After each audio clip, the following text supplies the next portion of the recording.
Halo Pak Cahyo. Jadi kita lagi di wihara namanya Wihara Samakida. Iya, Ini Pak. yang dekat Kristo dekat agam. ya dekat Agam, dekat rumah Tasya Pak. Nanti buka lihat sendiri. Kita sekarang lagi sama Kowaya. Kok ya? Ya, kalian namanya siapa? saya Nadine. Nadine, Audrey. Audrey, Aku Andrea. Andrea. Bang Andre. Bang Andre ya? Bang Andre, Audrey, Nadine. Iya. Jadi kita mau izin wawancara nih kalau Iya. kita sekolah. Ada beberapa pertanyaan nih. Pertanyaan pertama mau dibaca sama Bu Zaido. Oke. Kalau wihara ini kapan didirikan dan didirikannya oleh siapa? Oke. Wihara ini kapan didirikan? Jadi sebelum wihara ini berdiri, nah kita story dulu nih. Kalau misalkan di agama Buddha itu ada dua wihara dari Ketya. Nah, yang membedakan itu apa? Yang membedakan itu dari pertama itu dari segi ukurannya. Jadi kalau dari segi ukuran bisa dibilang kalau misalkan kita mau apa ya, perbandingan kayak masjid dan musola. Nah, kalau masjid itu sewihara ukurannya. Kalau misalkan musola kita sebutnya Ketya gitu. Jadi kapan ini didirikan? Kalau misalkan untuk wihara Samakidam ini kita itu mulainya di tahun 2020-an sekian, tapi baru diresmiin itu baru kita beroperasional aktif, benar-benar aktif itu di tahun 2022 gitu. Nah, kalau misalkan berdirinya Ketya itu dari kapan ya? Dari kapan ya, Met ya? Kayaknya 2000 Udah gue SMP. 2010. SD gue SD. 2010 kan? Enggak, 2010 nih gue lahir. Gila. Enggak ya? Ada nggak ya di 2015, Facebooknya? 2015. Di Facebooknya ada nggak ya? Ya, dari 2010 sampai 2015 lah gitu. Didirikannya oleh siapa? Didirikannya itu oleh, sebenarnya berdirinya ini tuh bukan milik pribadi, tapi kita itu sistemnya bukan sistem, apa sebutannya ya?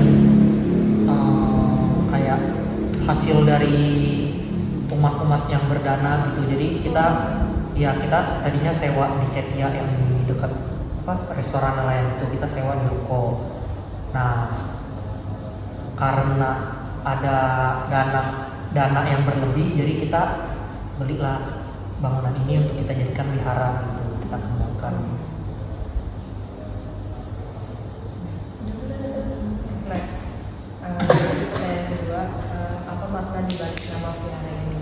Wihara Samakidam. Nah, ini pertanyaan yang sangat bagus sekali. Betul bukan Ibu Meta? Samakidam itu diambil dari bahasa Pali. Itu ada dua kata, samaki sama dhamma. Samaki itu artinya kebersamaan, dhamma itu artinya ajaran Buddha. Jadi samakidam atau samakidhamma, kita sebutnya samakidam karena kita di Indonesia. Itu artinya kebersamaan di dalam dhamma gitu. Kebersamaan di dalam ajaran Buddha. Gitu. Next, pertanyaan ketiga, bagaimana wihara ini berperan bagi komunitas Buddha di wilayah ini? Bagaimana wihara ini berperan ya di lingkungan wihara ini? Iya. Oke, yang pertama kita berperannya pasti dalam bentuk sosial ya, karena kita kan kegiatannya juga pasti bentuknya sosial gitu kan. Nah, kita itu sering ngadain bakti sosial atau baksos di lingkungan sekitar sini. Kadang di depan wihara juga kita bagi-baginya tuh ke ojek online atau orang-orang yang membutuhkan gitu. Nah, selain di depan wihara sini, kita juga pernah didukung sama RT RW, kita bagiin di belakang sini, kita bagiin ke umat-umat membutuhkan yang di belakang sini. Ya, umat orang perkampungan yang membutuhkan, tapi itu pakai sistem voucher gitu. Gitu. Ini ada berapa pertanyaan ya? Kurang lebih 10. Tapi gampang. Iya. Terus kalau kegiatan keagamaan yang rutin dilakuin di wihara tuh apa aja? Kegiatan keagamaan yang rutin dilakukan itu kita ada tiga. Yang pertama itu yang paling rutin hampir setiap hari itu yang namanya chanting. Jadi chanting itu kayak kita baca-baca parita. Parita itu ya keren nih Pak Cahyo.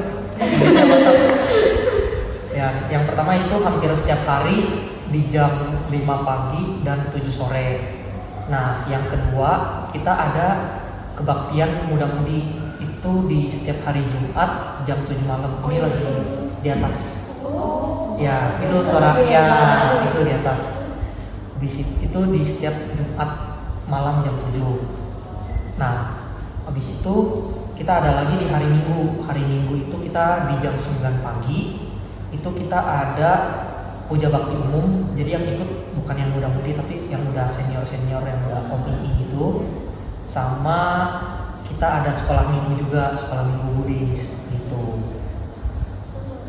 Terus kalau cara viharain lain hari-hari besar agama Buddhanya gimana? Cara wihara ini gimana? Aku tuh ngerayain Merayakan. Oh, cara merayakan gimana tuh? Iya, kayak maksudnya tuh kayak ada gelar acara apa? Oh iya. Wihara ini semua hari besar di agama Buddha sih kita rayain di sini. Cuman mungkin tergantung yang membedakan itu kapasitas acaranya. Yang paling baru kemarin kita adain acara asada. Jadi ini perlu dijelasin panjang nggak apa-apa? Nggak apa-apa. Nggak apa-apa. Iya. Jadi asada itu memperingat dulu di mana, India atau Thailand ya? Nepal nggak sih? Nepal ya? Iya. Nepal atau India? Nepal. Sama Buddha di Nepal. Nepal ya? Iya. Jadi dulu di Nepal itu kan ada musim hujan. Nah, musim hujan itu berlangsung selama 3 bulan. Nah, selama 3 bulan ini seorang biku itu harus menetap di satu bangunan dan tidak boleh pulang lebih dari jam malam gitu. Jadi pokoknya sebelum matahari terbenam mereka udah harus balik ke tempat tinggalnya mereka. Oke, kita sebutnya kuti kalau tempat tinggal biku. Nah, jadi selama 3 bulan itu disebut dengan masa wasa. Nah, masa wasa itu ada awal dan akhirnya. Awal dari masa wasa itu kita sebutnya asada dan akhirnya kita sebut katina. Nah, perayaan asada kemarin yang barusan di wihara itu kebetulan kita kedatangan tamu dari ini. Ya, tamu putri Raja Thailand. Nah, itu yang skala besar. Cuman kalau misalkan skala kecil, palingan kita kayak apa ya? Ada acara Maga puja kecil ya. Maga puja. Jadi ya gitu, Maga puja. Sebenarnya semua acara umumnya kegiatannya sama. Cuman yang membedakan itu inti dari acaranya itu. Terus kalau metode ibadah yang paling umum dilakuin itu gimana sih? Metode Ibadah. Oke, metode ibadah yang paling umum dilakukan itu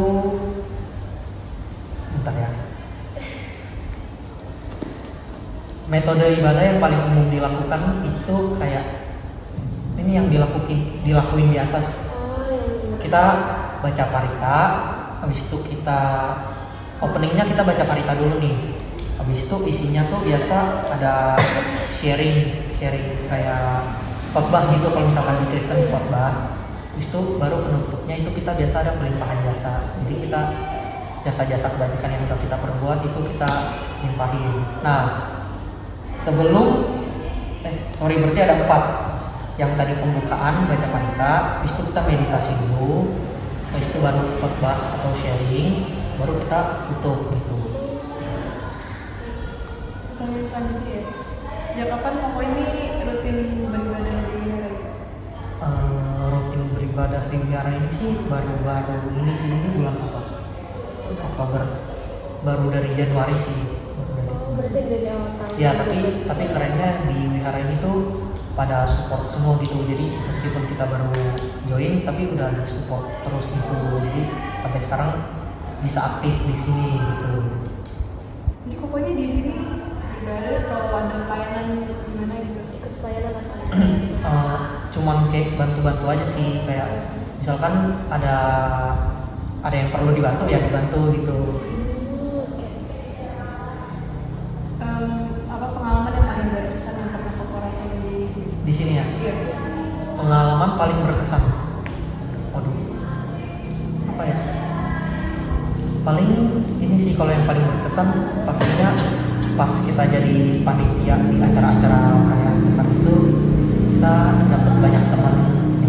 Itu yang kedua juga kita dapat pengalaman, kita dapat gimana sih cara orang kerjain ini. Soalnya kalau misalkan yang ini gua atau harus aku. Jadi kalau misalkan yang aku rasain selama bantu-bantu di sini tuh nggak cuma ngabisin waktu doang, jadi dapat pengalaman, dapat kayak point of view gimana caranya orang kerjain ini kerjain itu. Karena yang dilakuin di sini tuh nggak cuma kayak beribadah, kayak ngelayanin orang kayak gitu, cuman kita beneran kayak gimana ya, kayak volunteer gitu, tau gak? Ya jadi kita dapat pengalaman, kita dapat insight baru gimana caranya orang bisa ngerjain ini dengan efisien gitu. Ini pertanyaan Terakhir. Iya. Terakhir. terakhir. Enggak apa-apa, lanjut aja. Harapan Nggak apa-apa, nggak usah kayak gitu. Oh yaudah, ini pertanyaan satu lagi ya. Maksudnya sudah Sama lagi, dong. udah lagi ya. ada nggak sih kayak aturan khusus berpakaian, berperilaku atau kayak etika gitu? Sebenarnya kalau misalkan aturan berarti kita kan ngomongin larangan kayak gitu kan. Iya. Nah, di agama Buddha ini kebetulan tidak ada sebuah larangan khusus gitu.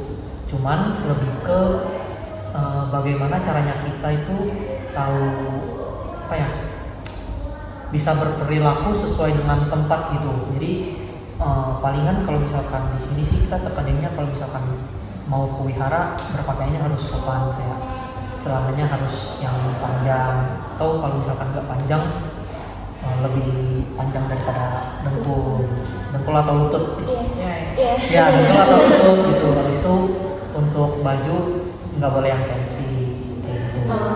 kaos aja ya, minimal. Ya minimal kaos lah, benar. Oke, untuk pertanyaan tadi etika belum dijawab ya? Etika Iya, peraturan etika. sama aja sih kayak tadi. Ya yang ya berpakaian sesuai di tempatnya masing-masing lah, sesuai dengan tempatnya. Oke, pertanyaan terakhir ini harapan untuk wihara ini. Harapan untuk wihara ini, semoga wihara ini makin bisa bermanfaat di lingkungan sekitar, dan semoga apa ya, wihara ini makin maju lah, karena ya itulah Yang makin berkembang gitu ya. ya makin berkembang, umatnya Makin banyak. makin banyak. Nah ya gitu. Udah. Oke. Ya, jadi ini pertanyaan udah habis. Jadi thank you. Ya, sama-sama. Thank you. Sama-sama. Enggak ngerepotin. Terima kasih Pak Cahyo atas kesempatannya. Bye bye. Bye.